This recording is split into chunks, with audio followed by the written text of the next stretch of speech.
या महाराष्ट्राची कुलस्वामिनी आई तुळजाभवानी आणि आपले छत्रपती शिवाजी महाराज, संभाजी महाराज आणि आपल्या कलियुगातले जे काही छत्रपती शिवाजी महाराज आणि संभाजी महाराज यांच्या पावलावर पाऊल टाकून जे चालणारे आहेत ते आपले संघर्ष योद्धा मनोजदादा जरांगे पाटील. मित्रांनो, रात्र वैऱ्याची आहे. आपण आताच देवगुडे साहेबांनी सांगितलं की जरांगे पाटलाचे 10वं उपोषण आहे आणि जर यदाकाळी त्यांना जर काही दगाफटका झाला तर आपला मराठा समाज हा उघड्यावर पडल्याशिवाय राहणार नाही. नक्कीच हे म्हणतील तर तसं होणार नाही, परंतु आपण त्यांना विनंती केली तर चांगलं राहील. आणि येत्या 30 तारखेला आपण जास्तीत जास्त जर बहुसंख्येने जर आलो तर महाराष्ट्राचे मुख्यमंत्री जे काही आहेत त्यांना धडकी भरल्याशिवाय राहणार नाही आणि आपल्या मागण्या मान्य होत्याल असं आपण एवढ्या बहुसंख्येने त्या ठिकाणी जमायचं आहे.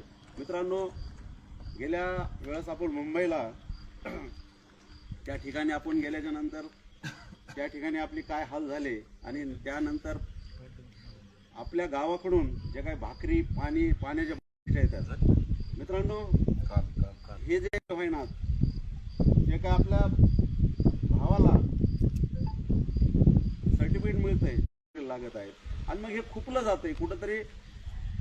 मराठा समाजाचे जे काही आपल्या सर्टिफिकेट आहेत ते थांबवण्याचं काम या सरकारने केलं आहे. म्हणून जरांगे पाटील यांनी विचार केला की येणाऱ्या जून महिन्यामध्ये शाळा उघडत आहेत, पोरांना याची गरज आहे आणि मी जर शांत बसलो तर येणाऱ्या काळामध्ये मला हा काळ माफ करणार नाही. म्हणून येत्या 30 तारखेला उपोषणाला बसण्याचं काम मनोजदादा जरांगे पाटील यांनी केलं आहे आणि त्यांना सहकार्य करण्यासाठी आपल्याला बहुसंख्य समाज त्या ठिकाणी जायचं आहे आणि त्यांना पाठिंबा द्यायचा आहे.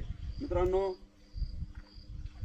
दिवस येतील, दिवस जातील, परंतु अशी दिवस कदाचित येणार नाहीत. कारण तो माणूस आत्ताच एक जणांनी सांगितलं की